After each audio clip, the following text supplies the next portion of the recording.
3일 저녁에 우리 수요 영성 예배에 오신 모든 성도님들 참 잘 오셨습니다. 우리 전우좌우 보시면서 다시 한번 인사 한번 하실까요? 잘 오셨습니다. 반갑습니다. 인사 한번 나누시죠. 우리 정말 잘 오셨습니다. 이제 가을 장마라고 그러는데 가을에도 무슨 장마가 있는지 몰랐어요. 이제 비가 내린 후에는 더 가을 분위기가 더 물씬 나리라 생각이 됩니다.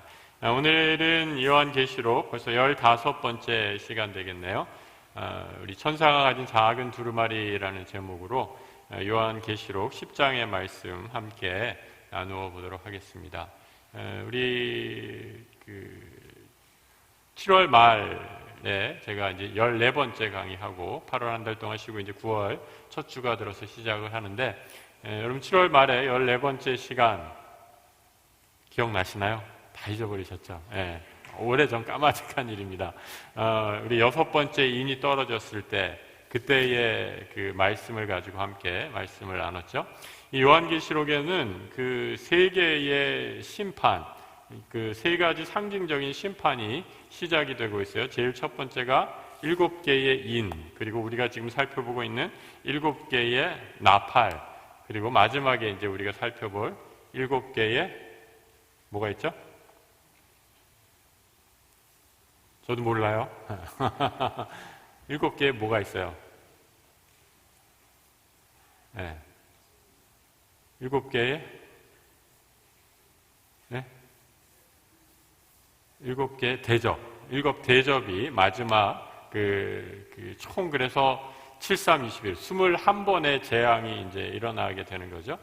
근데 지금까지 우리가 살펴본 7개의 인과 7개의 나팔 재앙에 이 6번째 인이 끝나고 7번째 인이 떼어질 때, 그리고 6번째 나팔이 불고 7번째 나팔이 불러지기 그 전에, 7번째다라는 것은 제가 여러 번 말씀드리지만 완전히 이 심판이 완전히 이제 반드시 임할 것이다 라는 것을 상징하는데, 그 7번째가 시작되기 바로 직전에 한 번씩, 마치 여러분 드라마 볼 때 갑자기 딱 클라이막스 때 딱 나와가지고 뭐예요? 선전이 딱 등장하는 것처럼, 그럼 어떻게 됩니까? 김 빠지시죠? 그러면서 막 어떻게 돼요? 막 더 흥분되죠? 이게 마지막이 어떻게 될까? 저만 그런가요? 마지막이 어떻게 될까? 막 더 긴장되고 더 이렇게 졸던 사람도 일어나 이제 하면서 더 이제 정신을 집중하게 되듯이, 오늘 이 10장의 역할이 바로 그런 것 같아요. 7번째 나팔이 불기 전에 6번째 나팔이 불면서 마지막 재앙, 마지막 심판이 임하기 전에 하나님께서 주시는 말씀을 통해서 우리가 깨어라, 기도하라 라는 것을 살펴보게 된다라는 거죠. 우리가 6번째 인이 떼어졌을 때 이루어졌던 시간이 어떤 시간이냐면 30분 정도의, 반 시간 정도의 침묵의 시간이었다라고 기억이 나실 겁니다. 그 반 시간 정도의 침묵의 시간이 기도의 시간이었다. 그래서 여러분, 성도가 마지막 환난의 때에 기도를 통해서 우리가 살아나고 영적으로 승리할 수 있다라는 것을 배웠고요. 오늘 7번째 나팔이 불기 전에 6번째 나팔이 불어지고 오늘 주시는 계시록 10장의 말씀은 바로 두루마리 말씀을 먹어라 라는 말씀입니다. 그러니까 여러분, 이 환난의 시간, 마지막 심판의 시간에 가장 중요한 무기는 뭐예요? 기도와 말씀만 있으면 우리는 어떠한 영적인 환난과 고난을 당한다 할지라도 승리하고 이길 수 있음을 가르쳐 주시는 말씀이 바로 요한계시록 전체의 말씀이죠. 그래서 여러분, 우리가 더 깊이 묵상할 것 가운데 하나는 생각해 볼 수 있는 것은 무엇이냐? 요한계시록이 흔히 이거 심판의 책이다, 무서운 책이다, 하나님께서 아주 인류를 다 박살내시는 무서운 책이다 라고 이렇게만 이해하고 있는데, 그것은 사실 잘못된 오해다라는 거죠. 우리가 지금까지 요한계시록의 흐름을 쭉 따라서 살펴보게 되면 우리가 발견하는 것 하나가 무엇인가? 이 요한계시록은 교회 공동체를 위한 책이다라는 것을 발견하게 됐고요. 또 교회 공동체를 위한 책인데, 이 교회 공동체의 이 마지막 환난의 시기에 믿음의 성도들에게 주시는 말씀, 바로 기도와 하나님의 생명의 말씀으로 이 환난의 때를 이기고 믿음으로 승리하라라는 것을 가르쳐 주시는 교회 공동체의 교회를 위한, 성도를 위한 책이다라는 것을 꼭 기억하시기 바랍니다. 그래서 여러분들이 오늘 정말 잘 오셨다라는 거예요. 제가 괜히 잘 오셨다 그러는 게 아니라 믿음의 길, 이 땅에서 이 시대에 우리가 승리하기 위해서는 하나님의 이 말씀을 꽉 붙잡고 살아가야 하기 때문이다라는 거죠. 여러분, 사탄이 속임수가 있는데 어떤 속임수가 있는가? 사탄이 하는 속임수가 있어요. 예수만 믿으면 다 좋다, 만사 오케이다 라고 이렇게 우리를 속이죠. 여러분, 예수 믿으면 다 만사 오케이입니까? 모든 일이 다 잘 풀리나요? 예수 믿으면 갑자기 돈이 막 생기고 자녀들도 다 잘 되고 내 아픈 병도 다 물러가고 그렇게 됩니까? 아무도 대답을 못 하시는 거 보니까, 여러분, 그 사탄의 거짓말이에요. 우리 하나님은 예수를 믿으면, 하나님을 믿으면 하늘의 선물, 구원의 복음을 약속하셨지, 예수 믿는다고 이 땅에서의 모든 고난, 환난, 핍박이 다 사라진다 이렇게 가르쳐 준 말씀은 그 어디에도 없다라는 거죠. 그런데 사탄은 이를 싹 바꿔 놓는다라는 거죠. 최초의 인간 아담이 에덴 동산에서 타락을 합니다. 타락을 하면서 범죄를 짓게 되지요. 그래서 여러분, 이 에덴에서 쫓겨나게 됩니다. 에덴이라는 말의 의미는 기쁨이라는 뜻을 갖고 있는 곳이에요. 하나님이 창조하신 본연의 모습이 가장 기쁘고 완전한 인간의 모습이었는데 그 에덴에서 죄를 짓고 나자 에덴에서 쫓겨났다. 에덴의 동쪽으로 하나님의 하나님이 딱 그 에덴의 문을 막으셨어요. 그래서 에덴의 동쪽은 기쁨을 잃어버린 고난과 슬픔의 땅이에요. 그래서 여러분, 우리가 이 땅을 살면서 우리는 지금 어디에 살고 있는 거예요? 에덴의 동쪽에 살고 있는 거예요. 그래서 우리 인생이 늘 힘들고 기쁘지 않고 어려운 이유가 바로 거기에 있어요. 그런데 여러분, 그 기쁨을 잃어버린 삶, 그것에서 주저앉고 우리를 버려두신 것이 아니라 하나님은 우리를 구원해 주시기 위해서 예수 그리스도를 선물로 주셨다라는 거죠. 여러분, 에덴에서 왜 인간이 실패했을까 조금 더 생각해 보면, 사탄이 우리를 어떻게 속였는가 조금 더 생각해 보면 이렇게 살짝 바꿔서 우리를 속였다라는 거죠. 이 사탄이 에덴 동산, 모든 것이 다 있는 하나님께서 다 주신 풍족한 동산이었어요. 그래서 하나님께서 동산 나무의 모든 실과를 다 먹을 수 있다라고 이렇게 얘기하셨어요. 그런데 하나님이 딱 한 가지 조건을 거시죠. 뭐만? 선악을 알게 하는 저 선악과만은 절대로 먹어서는 안 된다라고 이렇게 말씀하시잖아요. 그런데 사탄은 이거를 어떻게 바꿔나요? 야, 정말 그거 먹을 수 없는 거야? 이렇게 얘기하죠. 그러니까 여러분, 사탄이 어떻게 바꿔놓는 거예요? 동산 나무의 모든 열매는 다 먹을 수 있고 선악과 하나만 먹지 말라라고 말씀하셨는데, 이 말씀을 뒤집어서 이거 하나를 못 먹으니까 나머지 가진 모든 것이 아무것도 아닌 것으로 만들어버리는 전략을 취하고 있다라는 거죠. 거기에 첫 번째 인간 아담이 넘어지게 되고 오늘도 여전히 그런 연약함이 우리 가운데 있다라는 거죠. 여러분, 심리학자들이 조사를 해봤어요. 어떤 조사를 했는가? 인간이 어떠한 그 환경과 조건 속에서 행복한가라는 걸 조사해봤더니 이런 재밌는 결과가 나왔어요. 여러분, 한번 제가 질문해 볼게요. 선택지가 많으면 행복할 것 같아요? 선택지가 별로 없으면 행복하실 것 같아요? 내가 선택할 수 있는 것이 많으면 행복할 것 같아요? 내가 선택할 수 있는 게 별로 없으면 행복할 것 같아요? 조금 너무 어려운 질문을 드린 것 같아서 조금 더 쉽게 질문해 볼게요. 여러분, 식당에 가서 메뉴가 아주 많을 때 그때 행복하세요? 아니면 메뉴가 딱 먹을 게 하나밖에 없을 때 행복하세요? 바로 답이 딱 나오시네요. 심리학자들이 연구를 해봤는데 인간은 메뉴가 너무 많으면, 선택지가 너무 많으면 뭐예요? 뭘 먹을까 고민하다가 결코 행복을 느낄 수 없다라는 거예요. 어느 식당에 갔는데 이 식당 안 되는 게 없어요. 중식도 되고 일식도 되고 한식도 되고 뭐 그냥 메뉴가 30가지 이상으로 쫙 펼쳐져 있어요.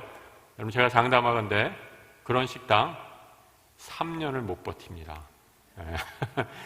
먹으러 온 사람들이 고민하게 하는 식당은요, 오래 못 버티게 돼요.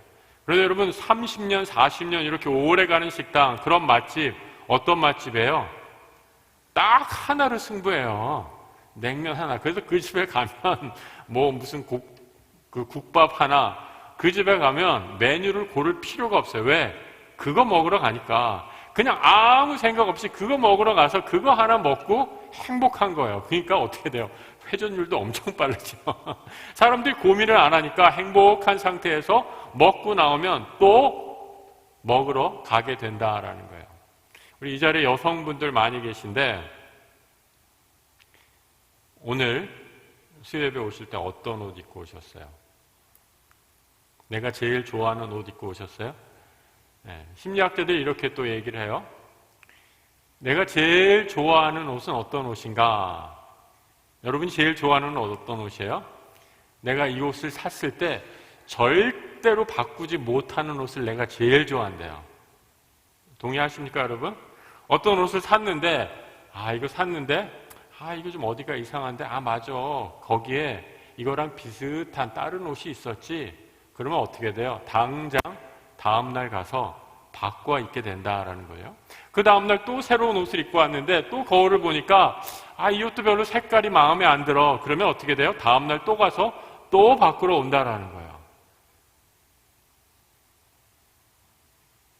별로 안 그러신 것 같이 앉아 계신데 제가 다 그런 거 다 알고 있어요. 그런데 여러분, 여성들이 제일 좋아하는 옷은 어떤 옷이냐? 딱 사놓고 절대로 바꾸지 못하는 옷. 굉장히 만족한데 어떤 옷이겠어요? 외국에 나가서 산 옷. 절대로 바꾸지 못하죠. 여러분, 외국에 나가서 샀는데 마음에 안 든다고 나 바꾸러 비행기표 타서 이 옷 바꾸러 가야 돼. 바보죠, 바보. 옷이 얼마나 된다고 비행기 꼭 들어서 옷을 바꿔요. 이런 여성은 아무도 없다라는 거예요. 그래서 절대로 바꿀 수 없는 옷을 산 내 결정에 대해서는 사람이 아주 행복하고 해피해하더라라는 거죠. 제가 무슨 말씀을 드리려고 이렇게 장황하게 말씀을 드렸는가? 사탄의 속임수에 속지 말아야 된다라는 겁니다. 사탄은 늘 복음에 거짓이라는 양념을 늘 뿌려대서 우리를 속인다라는 거죠. 예수 믿으면 힘들지 않고 걱정 없다라고 했는데 왜 힘들어? 너 왜 실패해? 너 왜 기도해도 아무런 변화 없지? 말씀 읽어도 왜 아무런 소용 없지? 이렇게 우리를 속이고 우리를 거짓으로 미혹하는데 여기에 절대로 속으면 안 됩니다. 그 어디에도, 성경 어디에도 예수 믿으면 모든 것이 잘 될 것이다 라고 기록된 데는 그 어디에도 없다라는 거죠. 예수 믿어도 힘들어요. 주님이 우리 인생의 고난의 어려움이 닥칠 때 기도와 말씀으로 이겨내라 이 말씀하시지, 우리에게 어려움을 이길 수 있는 힘을 주시지 어려움 당하지 않게 해주시겠다 말씀하시는 곳은 없어요. 오늘도 이 자리에 하나님의 그 말씀을 붙잡고 승리하시는 우리 성도들 되시기를 축복합니다. 오늘 계시록 10장에 보면 아주 큰 소리가 들리면서 심센 천사의 모습이 나타나게 됩니다. 이 심센 천사가 누구인가 여러 가지 연구를 하면서 주석들을 하고 있어요. 학자들마다 몇 가지 이견들이 있는데 오늘 먼저 이 심센 천사의 모습을 한번 살펴보도록 하겠습니다. 이 심센 천사 구름을 입고 머리 위에 무지개가 있었다라고 이렇게 얘기하죠. 얼굴은 해같이 빛났다라고 얘기하죠. 오른발은 바다를, 왼발은 땅을 밟고 있는 아주 심센 천사였다라고 이렇게 말씀하고 있습니다. 여러분, 이 천사가 누구같이 여겨지십니까? 아무도 몰라요. 네. 그래서 한번 그냥 여러분들이 괜찮아요. 틀려도 돼요. 틀릴 수도 있어요. 정답이 없는 거죠. 여러분이 생각하는 대로. 그래서 학자들이 여러 가지 생각을 해봤는데 제가 그 아래다가 이 심센천사는 누구인가 3가지를 선택을 해놨어요. 이 세석의 큰 흐름들을 얘기해놨어요. 첫 번째로는 누구로 나와 있어요? 예수님이다. 성경에 무지개가 있고 머리 위에 무지개가 있고 얼굴은 해같이 빛나는 존재로 묘사된 분, 성경에 예수 그리스도밖에 없지 않느냐. 구원자 되시는 예수 그리스도를 요한이 이렇게 상징적으로 묘사한 것이다 라고 이렇게 얘기하고 있어요. 그리고 한 발은 바다에 한 발은 땅에 이렇게 딛고 있다. 그러면 어떻게 이런 자세로 쓸 수 있어요? 땅과 바다에 한 발씩 두고 계신 분, 이 말의 의미는 온 세상을 다스리시는 하나님의 절대 주권을 표현하기 위한 상징적인 표현이다라고 이렇게 얘기하는 거죠. 그런 의미에서 바로 이러한 힘센 존재는 예수 그리스도다라고 이렇게 말하고 있습니다. 두 번째, 어떤 학자들은 또 이런 의견을 지지하는 학자들도 꽤 있어요. 가브리엘 천사다라고 이렇게 얘기하고 있어요. 이 가브리엘이라는 천사가 천사들 중에 천사장에 해당되는 아주 으뜸인 천사 가운데 하나인데 왜 이렇게 추론을 하느냐? 헬라어의 이 그리스어죠. 이 성경이 헬라어, 신약 성경은 헬라어로 기록이 됐는데 헬라어로 기록된 성경에 힘센이라는 의미가 발음이 가브리라는 헬라어 발음을 쓰고 있어요. 그래서 힘센 천사라고 하면 가브리엔젤이에요. 그래서 가브리엘이 되는 거거든요. 그러니까 다시 말해서 힘센이라는 말의 의미는 바로 가브리엘을 상징적으로 표현한 거다. 이렇게 원어적인 의미를 주석을 해서 가브리엘 천사일 것이다 라고 이렇게 해석하는 학자들도 있습니다. 세 번째로는 이름이 밝혀지지 않았으니까 우리가 알지 못하는 천사들 가운데 영적인 아주 엄청난 힘을 가진 존재다라고 이렇게 어떠한 정답을 내리는 것을 유보하는 그런 입장 해석자들이 있어요. 여러분은 어떤 것 같으세요? 1번, 2번, 3번 중에 아까 제가 얘기했듯이 선택지가 많으니까 헷갈리시죠? 아니 목사님이 하나 콕 집어주세요. 이렇게 말씀하시면 좋을 텐데 선택지가 3개나 있으니까 갑자기 막 고민이 되시잖아요. 저는 여러분 이 3가지 선택지를 다 함께 생각해도 좋을 것 같아요. 우리 신약 학자들이라면 어떤 것이 정답인가 옳은가라고 막 학회에서 여러 가지로 논쟁하고 갑론을 하겠지만 제가 목회하면서 참 좋은 게 이런 거 가지고 싸우지 않아서 참 좋더라고요. 이 학자들은 이거 가지고 막 서로 싸우고 내가 옳냐 네가 그러냐 하고 막 굉장히 격렬한 논쟁들을 펼치는데 여러분 우리는 하나님께서 주신 말씀 그냥 있는 그대로 받아들이면 좋을 것 같아요. 예수님이셔도 좋고 가브리엘 천사여도 좋고 우리가 모르는 영적인 존재여도 좋습니다. 별로 만족하시지 않는 것 같은데 그럼에도 불구하고 한 개를 고르라라고 한다면 저는 예수님이다라고 보아도 무방할 것 같아요. 왜냐하면 앞에 묘사된 여러 가지 모습들이 하나님의 예수 그리스도의 모습을 사시는 일과 아주 겹치는 부분이 많기 때문에 예수 그리스도라고 여겨도 무방하리라라고 생각합니다. 이 힘센 천사가 선포하는 말씀이 오늘 본문 6절과 7절에서 나와 있죠. 우리 같이 한번 읽어보겠습니다. 세세토록 살아계시니 곧 하늘과 그 가운데 있는 물건이며 땅과 그 가운데 있는 물건이며 바다와 그 가운데 있는 물건을 창조하신 이를 가리켜 맹세하여 이르되 지체하지 아니하리니 7째 천사가 소리내는 날 그의 나팔을 불려고 할 때에 하나님이 그종 선지자들에게 전하신 복음과 같이 하나님의 비밀이 이루어지리라. 힘센 천사가 선포하시는 계시의 말씀 여러 가지 얘기하는데 가장 핵심적인 2가지 동사를 제가 거기다 밑줄을 그어놨어요. 첫 번째 뭐예요? 지체하지 않겠다라고 말씀합니다. 지체하지 않겠다라는 것은 반드시 이루어질 것이다 라는 거죠. 우리가 여러분 어떤 일 할 때 생각보다 힘들고 정말 시리어스하고 진지하게 그 일이 벌어질 때 이게 장난이 아니네 이런 면을 하잖아요. 예수 그리스도 하나님이 말씀하신 계시의 선포가 절대 장난이 아니다라는 거죠. 반드시 지체하지 않고 이루어지리라 라고 얘기합니다. 그리고 이 모든 일을 하나님의 이름이 내가 이 일대로 이루어질 것을 내 이름으로 보장한다라고 말씀하는 거죠. 여러분, 하나님께서 지금 우리에게 시간을 주신 것, 심판의 그 시간, 하나님의 그 권리, 하나님의 그 타이밍을 유보하시는 그런 때입니다.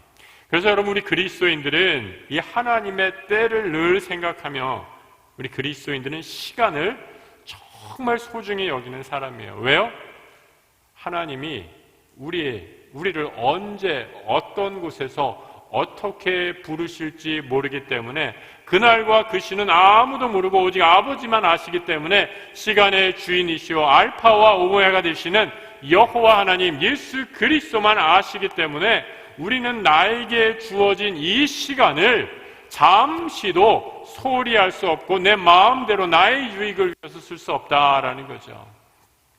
여러분, 이 자리에 계신 우리 권사님들, 은퇴하신 분들, 권사님, 아유 목사님 내 나이가 몇인데, 여러분 이것도 사탄의 소리에 속지 마시기 바랍니다.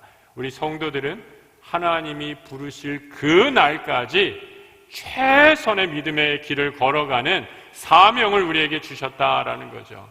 우리 이 자리에 오고 계신 청년들, 목사님 나는 아직 나이가 젊은데 아직 내가 뭘 해야 될지도 모르는데, 여러분 바로 청년의 때에 하나님께 내 삶을 드리는 연습을 최선을 다해 해야 우리에게 근육이 생겨요. 어떤 근육? 믿음의 근육이 생기게 됩니다. 여러분, 제가 이제 나이가 중년이에요. 이제 반환점을 돈 것 같아요.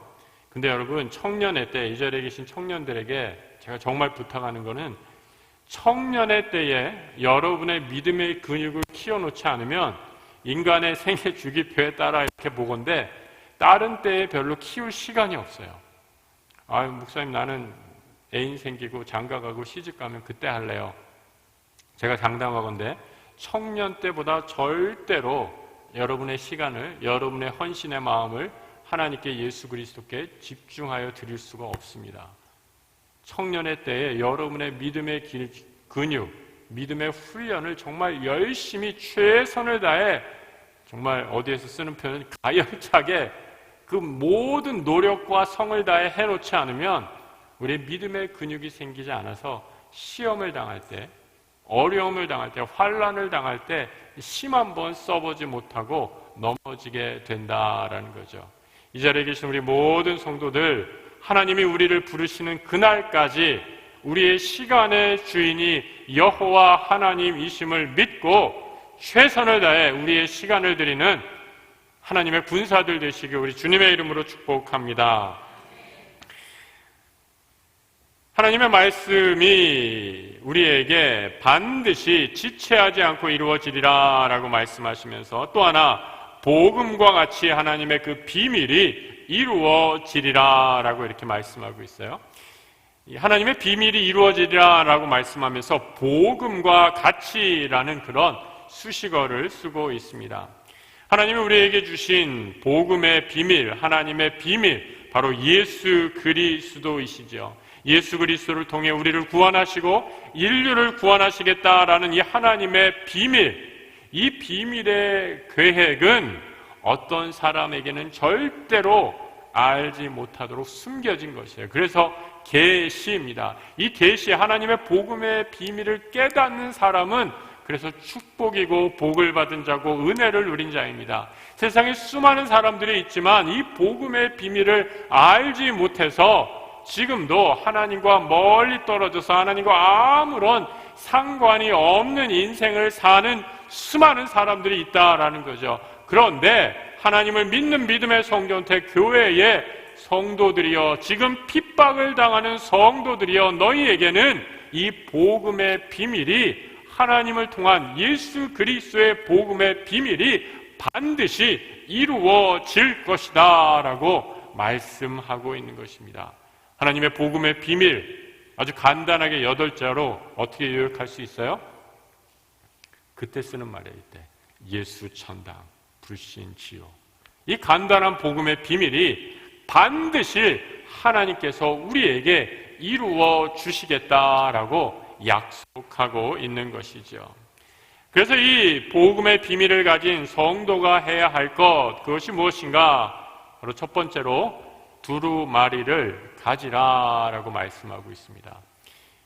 여러분, 오늘 성경책 갖고 오신 분 계세요? 한번 이렇게 성경 한번 들어서 이렇게 좀 흔들어 보세요. 예. 다 갖고 오셨죠? 예. 무거우신 분들은 안 드셔도 돼요. 예.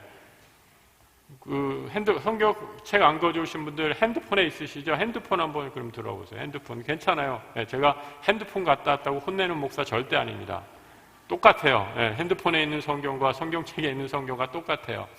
여러분, 우리는 오늘날 얼마나 성경을 편하게 갖고 있어서 이 성경의 소중함을 모르죠. 그런데 계시록이 쓰여질 당시의 성경은 어떤 성경이었냐? 두루마리 성경이었어요. 제가 사진 지금 올라올 수 있어요? 네, 요한계시록 처음 할 때 제가 보여드린 성경인데 다시 한번 그 그림을 갖고 왔어요. 지금 7인이 딱 이렇게 봉해져 있죠. 이렇게 두루마리 성경이었어요. 그래서 그 당시 1세기에 성경을 기록하려면 이 중세 때 이 성경의 필사자들이 제일 인기 있는 아주 최고의 직종 가운데 하나였다라고 합니다. 성경을 그대로 받아 적는 사람, 그러니까 이 성경을 받아 적는 사람들이 일단 많이 배워야 돼요. 그래서 이 성경의 필사자들이 굉장히 고수입의 아주 좋은 선호하는 직장인 그 직업이었다라고 이렇게 얘기하고 있어요. 그런데 그 자료들을 보니까 어떤 기록들이 있느냐? 성경을 대체로 100행을 쓰려면 줄 하나 이렇게 뭐 오늘 내가 또 보니 힘센 다른 천사가 9까지 이렇게 한 행을 써서 이렇게 한 행을 쓴다 했을 때 100행을 쓰는데 걸리는 시간이 약 1세기 정도에, 그러니까 이 요한계시록이 쓰여질 정도에 대체로 얼마나 걸렸냐? 약 한 달이 걸렸다라고 이렇게 얘기해요. 100행을 쓰는데. 그러니까 여러분, 저런 두루마리에 성경을 한자 한자 정말 한 땀 한 땀, 어머니들이 진짜 바늘로 한 땀 한 땀 하는 것보다 더 정성 들여서 한자 한자 써 내려가서 성경을 갖고 얻게 되었다라는 거죠. 여러분, 이 100행을 쓰는데 한자가 걸렸으니까 요한계시록을 행수로 개체로 살펴보면 약 1000행이다라고 이렇게 얘기를 해요. 1000행. 그러니까 한 달에 만약에 요한계시록을 1000행이니까 한 달에 100행을 쓰니까 한 하루에 우리가 요즘에 하루 일당을 한 5만 원 정도 잡고 1000행을 쓰려면 355, 그죠? 30일씩 뭐 다 쉬지 않고 1월까지 계속 일한다고 했을 때 요한계시록 1000행을 쓰려면 얼마의 돈이 들어가는 거예요? 150만 원 정도. 요한계시록만 갔는데. 별로 이거 우리가 놀라지는 않는 거예요. 이게 성경이 지금 너무 흔하게 다 갖고 있어서 성경책 안 가져와도 별로 놀라지 않는 거지. 그러니까 이 1세기에 성경이 그렇게 귀했다라는 거예요. 요한계시록 1000행의 두루마리를 갔는데 요즘의 물가로 계산하면 그 정도의 돈이 들었다라는 거예요. 성경 전체를 가지려면 얼마나 들었을까? 계산해 보면 약 15억 정도가 들었다라는 거예요. 그러니까 여러분, 이 성경책은 그 당시 사람들한테 아무나 가질 수 있는 책이 아니었어요. 어디 큰 국가 도서관, 국립 도서관이나 가야지 겨우 읽어볼 수 있는 책이었고, 왕이나 최고급의 신분을 가진 대제사장들이나 겨우 볼 수 있는 책이 바로 성경이었다라는 거죠. 그런데 오늘 요한계시록의 이 요한은 힘센 천사의 음성을 통해 이 두루마리를 가지라라고 이렇게 말씀하고 있어요. 이 가격이 얼마나 되든지 이것이 너를 살리는 생명의 양식이 되기 때문에 이 말씀을, 두루마리를 가지라라고 말씀하고 있는 것입니다.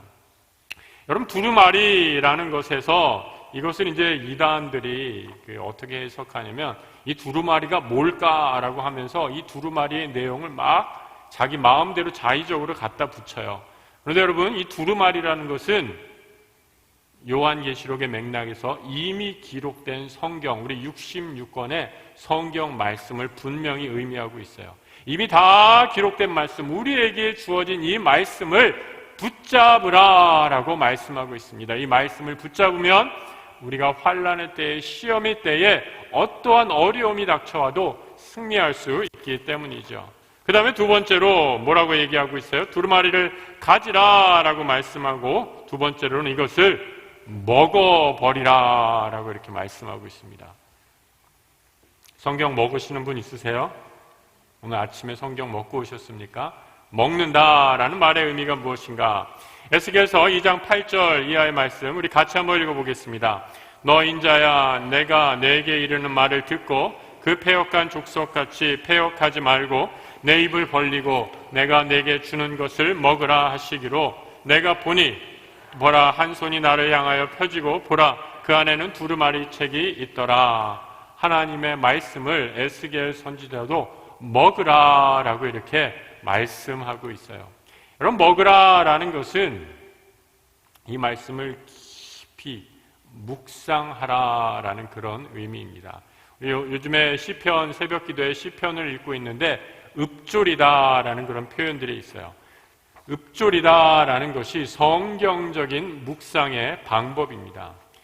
우리 기독교 역사에 이 기독교 중세 카톨릭이나 우리 개신교나 약간의 묵상의 방법이 다른 것을 보게 됩니다. 이 개신교는 어떠한 묵상을 취하고 있느냐? 성경적 묵상, 성경을 통해서, 성경 안에서 성경으로 묵상합니다. 그런데 가톨릭은 어떻게 묵상하느냐면요, 여러 가지 다른 고행과 사변적인 방법을 통해서 묵상하는 방법들을 취하고 있어요. 제가 가톨릭의 모든 묵상법들이 이 시간에 말할 마음은 조금도 없어요. 왜요? 너무나 오래 걸리고 시간도 오래 걸리고 아주 힘들기 때문이에요. 그래서 가톨릭의 이 관상이라는 방법들은요, 이게 어떻게 하냐면 약간 요즘 표현으로 하면 유체 이탈과 같은 그런 관상법이에요. 내 안에서 자아를 이렇게 떼어내가지고 굉장히 사변적인 그런 묵상을 취하고 있는데, 거기까지 도달하기까지도 얼마나 오랜 시간이 걸리는지 몰라요. 하지만 우리 개신교 묵상, 우리 종교 개혁 이후에 개혁주의 신앙을 고수하는 묵상은, 다른 묵상은 무엇이냐? 바로 성경적인 묵상이에요. 성경을 통해서 말씀을 먹고 씹고 소화시켜서 이것을 내 삶의 언어로 녹여내는 것, 그것이 바로 성경적 묵상, 오늘 요한계시록에서 말씀하시는 두루마리를 먹어버리라 라는 말씀의 의미죠. 여러분, 묵상하다, 명상하다 라는 말이 메디타치오라는 라틴어를 사용하고 있어요. 이 메디타치오라는 말의 의미는, 메디타치오라는 말은 영어 단어 메디신이 뭐예요? 약을 뜻하는 말이죠. 메디신의 어원이 된 말이에요. 다시 말해서 이 말씀을 계속 먹고 또 먹으면 내 영혼에, 내 육신에 질병이 나음을 입고 고침을 입는 놀라운, 우리를 회복시키고 치유하는 영적인 능력이 있는 책이 바로 성경이다라는 거죠. 그래서 성경이 신약과 구약인가 봐요.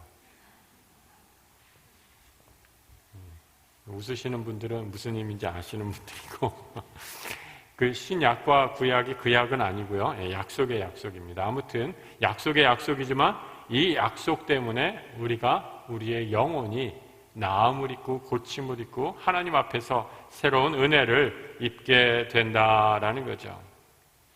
여러분, 그래서 성경은 절대 전시용 책이 아닙니다.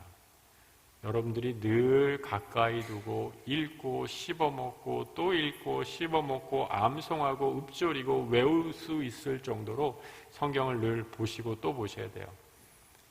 여러분이 제일 즐겨보는 책이 뭐가 있어요? 그래서 여러분, 저는 이 인터넷 가지고 읽고 그런 거 다 좋아요. 그런데 장시간, 어느 정도 시간을 투자해서 정독을 하려면 어느 정도, 요즘에는 특히 이 글씨가 좀 큰 이런 책이 있어야지 읽겠더라고요.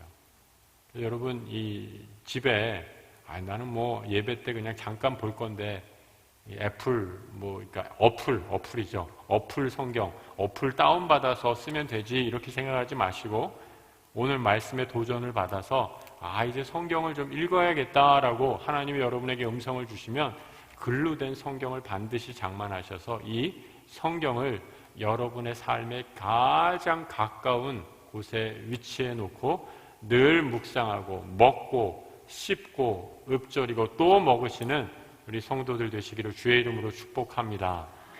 정말 그러셔야 돼요. 성경은요, 내가 언제 어떻게 어떤 상황에서 읽느냐에 따라 우리에게 그 의미와 내용이 완전히 달라지는, 늘 볼 때마다 새로워지는 성령의 역사와 감동을 우리에게 지니고 있다라는 거죠. 말씀을 먹어야 건강하고 힘이 납니다. 음식을 먹어야, 밥을 먹어야 우리의 육체가 에너지가 충전이 되고 힘을 내듯이 말씀을 씹고 먹고 삼켜야 우리의 영적 에너지원이 돼서 사탄과 싸울 수 있는 힘이 됩니다. 여러분, 에베소 6장에서 말씀하시는 우리 성도의 전신갑주에서 뭐라고 말씀하셔요?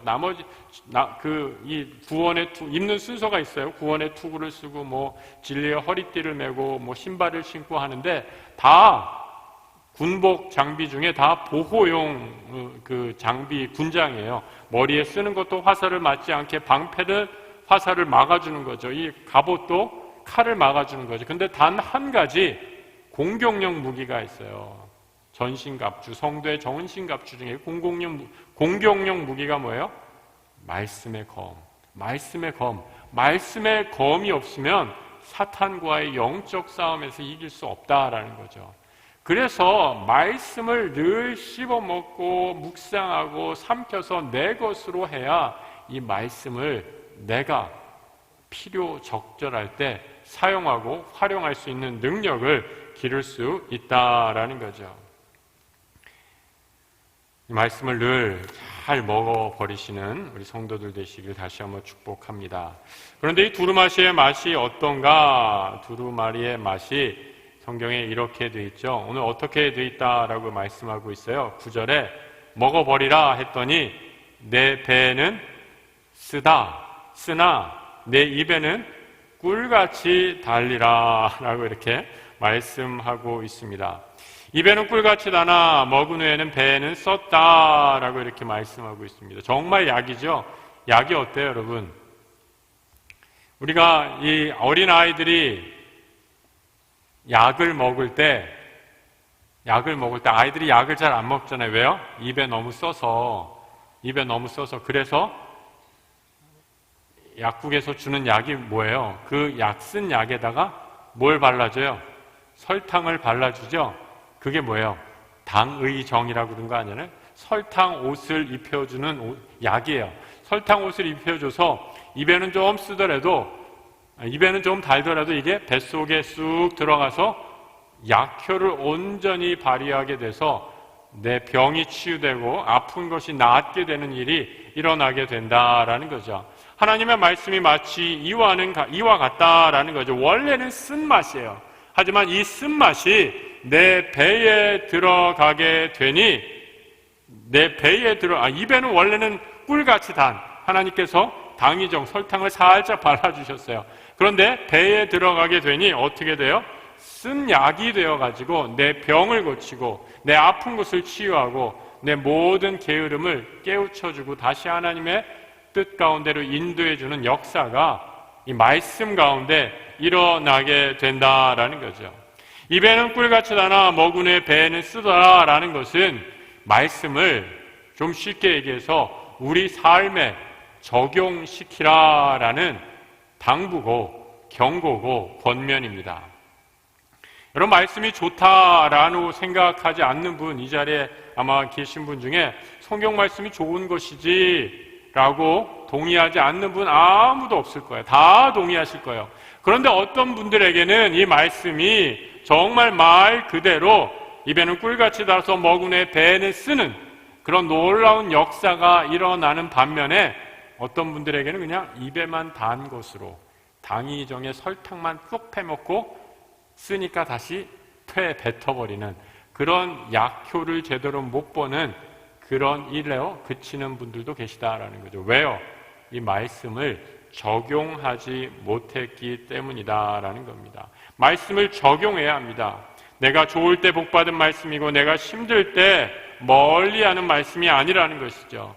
말씀대로 살면 죽을 것 같고 망할 것 같은 생각이 들어도 말씀대로 살려고 노력해야 생명의 능력이 일어날 수 있다라는 겁니다. 히브리서 4장 12절에서 이렇게 말씀해 주고 있죠. 같이 읽어봅니다. 하나님의 말씀은 살아있고 활력이 있어 좌우에 날선 어떤 검보다도 예리하여 혼과 영과 및 관절과 골수를 찔러 쪼개기까지 하며 마음의 생각과 뜻을 판단하나니라고 말씀하고 있어요. 하나님의 말씀에 능력이 있다라고 분명히 성경은 우리에게 가르쳐 주고 있습니다. 그럼 다윗과 골리앗 얼마나 흥미진진한 이야기입니까? 우리가 다윗과 골리앗 얘기처럼 우리 주일학교에서 많이 들은, 교회학교에서 많이 들은 이야기 얼마나 다 잘 알고 있는 얘기예요. 야, 다윗이 이 돌멩이 하나로 거인 골리앗을 무찔렀대라고 이렇게 얘기하는. 그런데 여러분, 이 얘기가 내 삶에 적용되지 못하면 입에는 다나 그냥 여기 입에 단 걸로 끝이고 말아요. 이 말씀이 다윗과 골리앗을 여러분 우리 삶에 적용한다라고 한다면 어떻게 될까? 세상이라는 골리앗을 향해 내가 계속해서 믿음의 물맷돌을 던지는 훈련을 하는 거죠. 내가 세상이라는 골리앗을 향해 저 세상이라는 무시무시한 골리앗 앞에 두렵고 떨리고 정말 저 소리와 쩌렁쩌렁한 위용에 칼 한 번 맞으면 날아갈 것 같은 두려움에 휩싸인다 할지라도 골리앗이라는 세상을 향해 나는 믿음으로 나아가겠다라고 선포하면서 그 골리앗과 싸우려고 믿음의 길을 걸어갈 때 내게 비록 어떠한 손해와 어려움이 닥친다 할지라도 이 믿음의 절개를 지니고 나아갈 때 다윗과 골리앗의 얘기가 나의 이야기, 살아있는 이야기, 배에는 쓴 역사하는 이야기로 우리 삶 가운데 이루어지게 된다라는 거죠.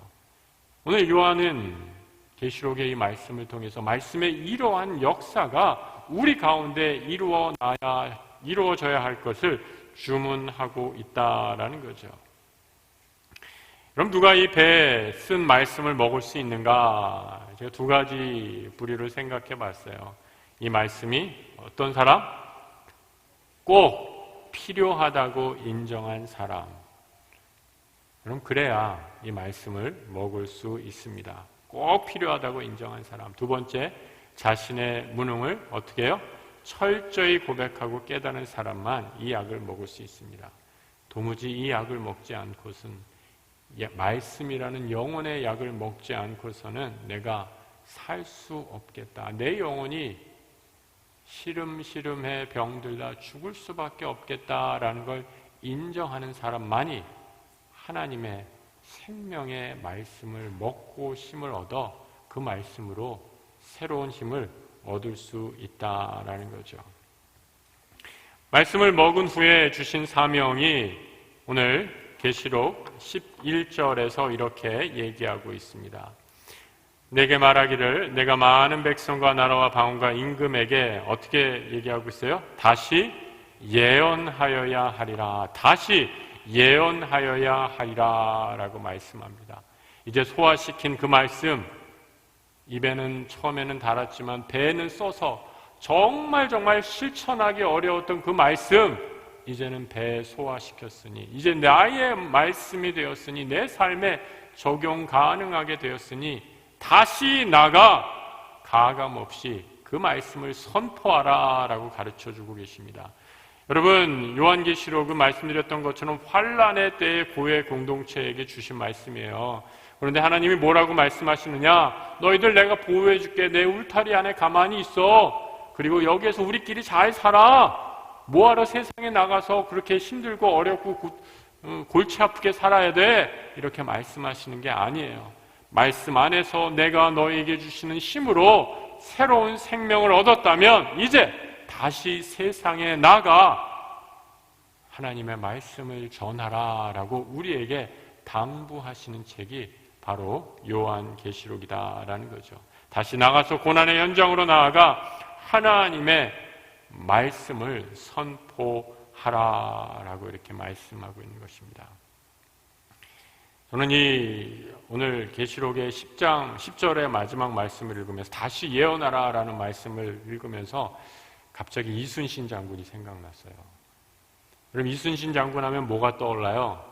거북선이 떠오르죠. 그런데 여러분, 이 이순신 장군이 거북선을 만들기 전까지 얼마나 어려운 일이 있었는지 알고 계세요? 예전에 우리 이순신이라는 드라마도 했던 걸로 기억을 하는데, 여러분, 이순신은 45살 때 초급 장교로 임명을 받았는데 거기에 제대로 부임을 하지 못해요. 왜냐하면 조선이 그때 엄청난 정쟁에 휩싸이고 있어서 자기들끼리 당파로 싸움을 워낙 심하게 해가지고 조정에서는 그냥 자기들끼리 늘 싸우는 거예요.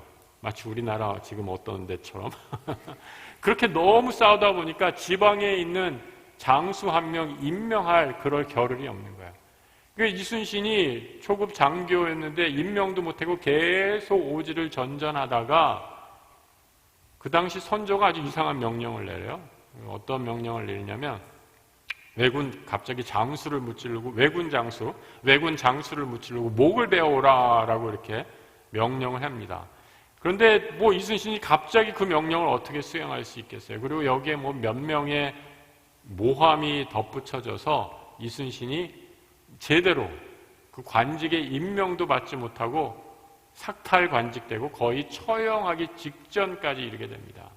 사실 그때의 그 실록을 보면 그 당시 왕이 선조였는데 선조는 이순신을 죽이려고 했어요. 저 무능한, 그리고 간신배들의 말을 다 받아들이면서 이순신이 이런 놈이었나, 나를 배반하는 신하였나 라고 해서 이순신을 죽이려고까지 했어요. 그런데 정말 구사일생으로 이순신이 죽음은 면하고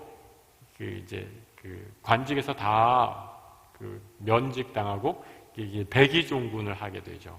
백의종군을 하게 되는데 이순신을 모함한 사람들이 전쟁에 나갈 때마다 어떻게 되는 거예요? 다 지는 거예요. 원균이 다 패하고 있던 거 다 배 다 왜군한테 다 불태워 먹고 하니까 나중에 찾다 아무도 사람이 없으니까 이순신 하나 딱 남은 거예요. 그래서 이순신을 다시 수군 통제사로 임명을 하게 되죠. 그래서 다시 수군 통제사에 딱 나갔는데 이순신이 그때 원균이 전쟁에 나가서 왜군한테 다 몇십 척이 있던 배를 다 불살라버리고 다 왜군한테 바쳐버리고 남은 배가 12척밖에 없었어요. 12척. 근데 그의 명랑해전 난중일기죠. 이순신의 난중일기에서 이렇게 기록하고 있어요. 그 문구는 여러분도 혹시 생각나는 분 있을 거예요. 신에게는 아직 12척이 남아있고 또 신의 몸이 살아있는 한 적이 우리를 업신여기지 못할 것입니다. 그럼 얼마나 뭉클하지 않으세요? 이순신이 이 12척의 배를 가지고 그리고 이미 사기가 땅에 떨어진 병사들을 이끌고 명랑해전에 나가서 왜군 350척을 진짜 목숨을 건 전투를 벌여서 승리한 대첩이 바로 명랑해전의 승리입니다. 저는 그래서 이 이순신 장군을 보면서 우리 그리스도인들에게도 이런 믿음의 패기와 절개가 있어야겠다. 이순신에게는 12척의 배가 있었지만 우리에게는 뭐가 있어요? 하나님의 말씀, 하나님의 이 두루마리가 있는 이상, 우리에게 또 기도의 무기가 있는 이상 세상이 나를 아무리 핍박하고 조롱하고 어렵게 한다 할지라도 나는 승리할 수 있습니다. 이 믿음의 고백으로 세상에 나가 승리하시는 우리 성도들 되시길 우리 주님의 이름으로 축복합니다.